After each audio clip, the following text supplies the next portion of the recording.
ये वही same patient है जिसका हमने हर्शबर्ग टेस्ट किया था। इसका जो था वो प्यूपरी मार्जिन पे आया था ना 2 mm का था, उससे हमें रफ एस्टिमेशन हो गई थी। अब जिसका जो सेकंड स्टेप है वो है क्रिम्सकी। क्रिम्सकी हमेशा याद रखें, क्रिम्सकी का जो कॉर्नियल जो प्रिंसिपल है वो क्या है, कॉर्नियल रिफ्लेक्स है।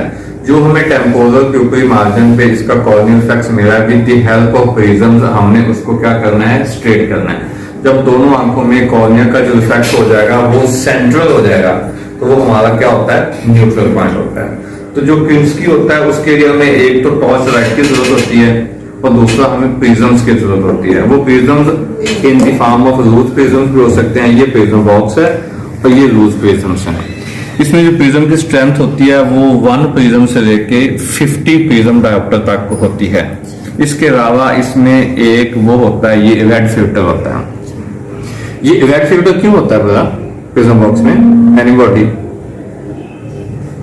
जैसे आप प्रिज्म की स्ट्रेंथ बढ़ाते जाते हैं ना, सपोज 30, 40, 50 पे जब आप जाते हैं तो प्रिज्म का प्रिज्मेटिक इफेक्ट आता है। जब आप पेशेंट को फिक्सेट करवाते हैं, टारगेट दिखाते हैं, तो साथ में कलर इमेज बनना शुरू हो जाता है। तो उसके प्रिज्मेटिक इफेक्ट को खत्म करने के लिए लूज प्रिज्म्स में एक क्या होता है, बेसिकली रेड फिल्टर दिया होता है। तो आप क्या करते हैं कि सपोज पेशेंट को इजो है, तो आप इसको ऐसे स्टैक करेंगे, यहाँ पे पेशेंट के ऐसे आंख के ऊपर रख देंगे। इससे क्या होगा कि जो प्रिज्मेटिक इफेक्ट होता है प्रिज्म का वो खत्म हो जाता है। अगर आपके पास प्रिज्म लूज प्रिज्म अवेलेबल नहीं है तो आप with the help of prism bar भी जो एंगल ऑफ डेविएशन होता है वो मेजर कर सकते हैं। प्रिज्म बार्स बेसिकली 2 टाइप्स की होती हैं, हॉरिजॉन्टल प्रिज्म बार और वर्टिकल प्रिज्म बार, ठीक है। अब प्रिज्म बार से आप जो मैक्सिमम जो अमाउंट ऑफ डेविएशन है वो मेजर कर सकते हैं। हॉरिजॉन्टल एंगल ऑफ डेविएशन आप 40 प्रिज्म डॉक्टर तक मेजर कर सकते हैं, ठीक है। और वर्टिकल से आप मैक्सिमम 25 प्रिज्म डॉक्टर तक मेजर कर सकते हैं। और जो हमारे पास प्रिज्म की स्ट्रेंथ होती है, जो मैं आपको पहले बता चुका हूं, वो मैक्सिमम कितनी होती है, ये 50 प्रिज्म डॉक्टर है। सर क्वेश्चन बोलो सर, अगर 50 प्रिज्म डायोप्टर से ज्यादा हो एंगल ऑफ डेविएशन, फिर हम कैसे मेजर करेंगे? हाँ, गुड क्वेश्चन। फिर हम जाते हैं स्टैकिंग प्रोसीजर पे। सो आपने एक आंख में 50 रखा है और आपका एंगल ऑफ डेविएशन करेक्ट नहीं है, तो दूसरा प्रिज्म जो है वो हम क्या करेंगे, दूसरी आंख पे रखेंगे। इसको कहते हैं स्टैकिंग। स्टैकिंग के 2 मेथड होते हैं, या तो आप सेपरेट आईज पे रख सकते हैं या एक प्रिज्म दोनों प्रिज्म्स को सेम अलाइन करके रख सकते हैं। अब सेम अलाइन करने में का नुकसान ये होता है, या साइड इफेक्ट इसका ये होता है कि प्रिज्मेटिक इफेक्ट बढ़ जाता है, ठीक है। और जो फिक्सेशन पॉइंट होता है बेसिकली वो आपका ब्लर हो जाता है। तो बेहतर ये होता है कि आप एक आंख पे 50 रखें, दूसरी आंख पे जितनी आपको स्ट्रेंथ रिक्वायर्ड होती है वो बढ़ाते जाएं। जो आपका न्यूट्रल पॉइंट होगा वो एक इसका टेबल होता है, चार्ट होता है, चार्ट के थ्रू आप इसका जो न्यूट्रल पॉइंट होता है वो फाइंड आउट कर सकते हैं। जो क्रिम्सकी टेस्ट है ये हमें जस्ट टोपिया बताता है, फोरिया के बारे में नहीं बताता। हम जो angle of deviation with the help of क्रिम्सकी मेजर करते हैं वो क्या होता है, टोपिया।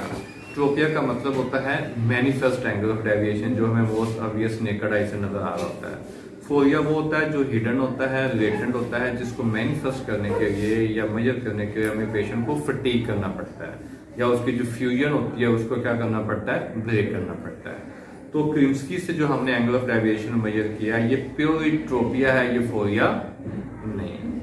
That's it. अब क्वेश्चन ये है, अक्सर स्टूडेंट ये क्वेश्चन करते हैं कि सर जब हमने क्रिम्सकी ही परफॉर्म करना था तो हमें हर्शबर्ग परफॉर्म करने की क्या ज़रूरत थी, हम हर्शबर्ग टेस्ट पे क्यों गए हैं?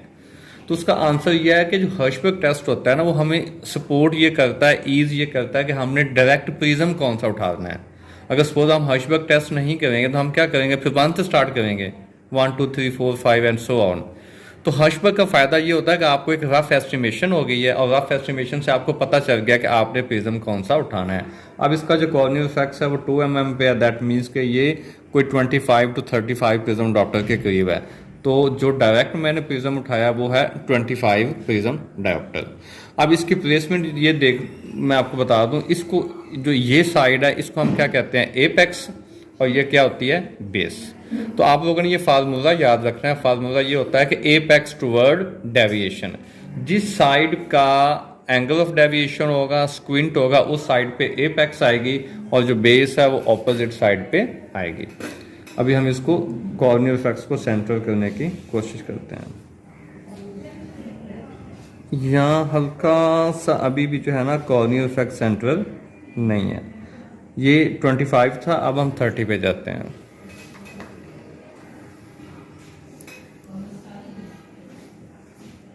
सीधा देखो बेटा, सीधा।